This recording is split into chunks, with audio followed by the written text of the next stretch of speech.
Well, Rachel Ristow joins us early on this Tuesday morning, and we're here to talk about a memory garden you're making for the community. Let's give some background information. Rachel, you did lose your father when you were in the 7th grade, and you went through some difficult times over the next couple of years after the passing of your father, and that really was the motivation to where we are today. Yes. So let's help fill in the gaps. What's happened, and what's the goal of this? After I lost my dad, there are no words to describe how it feels to lose a parent.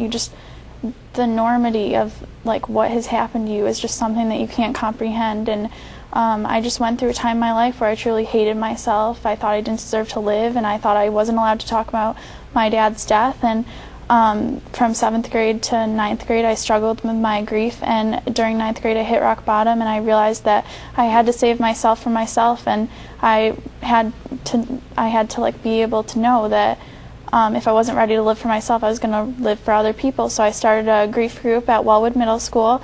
I had 8 kids in my group who had lost parents from different causes, and those kids just became my inspiration. Every day of the week became my favorite day, because if these kids could come in and talk about their loss, and I just watched the transformation in these kids from the first session to the last session, of thinking that they weren't allowed to talk about it, to knowing that it's okay to cry and it's okay to grieve and it's okay to be happy too. And we had very few sessions where it was like depressing or sad or crying. It was really like an upbeat atmosphere, and these kids needed to know that they need to let people support them and help them get through their loss. Rachel, did you see that positive transformation in yourself too? Oh yeah, definitely. This group was just there was no words to describe it, and I have definitely come to be someone who I can help people with like their problems and help myself with my own. So let's talk about the memory garden. First of all, what is it? What does it look like? What's in the memory garden? Talk more about that. Okay. Then we'll talk about all the things you had to do to get there. So start off with that. Okay, well, the Memory Garden is a $150,000 project. That's with no donation. So if I wanted to build this in my backyard, it would cost $150,000. So far, we've raised $20,000 with the support of local companies, the community, especially Fayetteville Manlius High School has been a huge support in this project. With the help of Del Paz Architects, Huber Brewer and O'Brien and Gear, and many other companies, this vision will soon become a reality.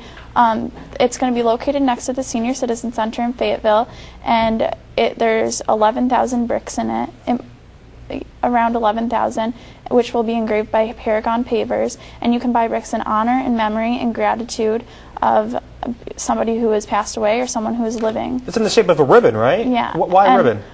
Well, originally it was to honor my dad because I lost him to liver cancer, but now the ribbon has turned into a ribbon of courage and hope, because this isn't about me anymore. This is about anyone who's ever lost someone.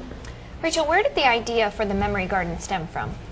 Somebody suggested it from Wellwood Middle School, and we were going to plant a few flowers in front of the school, and it's just turned into this not-for-profit organization that I founded with the help of everyone that I know, basically. So. And listening to you, Rachel, you're very well spoken. You obviously know what you're talking about. It seems like you could make a career out of this.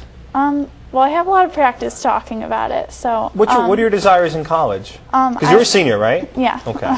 Unfortunately, don't want to leave FM, but I want to open a grief camp for adults who have lost kids or spouses or siblings, and I also want to put a grief group in every school in America, and everything's set up for that. I'm ready all of my binders are ready, everything's set, but I just need to go through the legal stuff and get that going, and I will stop at nothing, because I'm truly bursting with passion for these beliefs of mine. Certainly hard to lose a loved one, and especially a parent, and for you to take that grief and really turn it into something extraordinary and positive and helping others in your community is just spectacular. Thank you.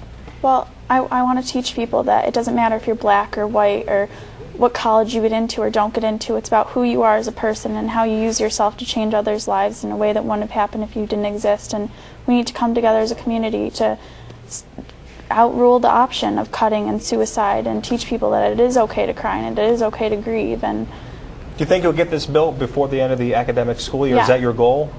Well, before I leave for college, it will be built. So if they want to help you out, how can we do that? we have a committee, so if anybody is interested in joining a committee, you can email me. My email will be on the website. And we have a website. We have fundraisers coming up, which will be like the website. Our FayettevilleMemoryGarden.org is constantly updated with new fundraisers being run by other kids. Great. Thank you so much. Fantastic. Thank Thank you. you, Rachel. I'm sure your father would be proud. Thank you. Indeed. I hope so. All right, we'll be right back after the break. Stick around.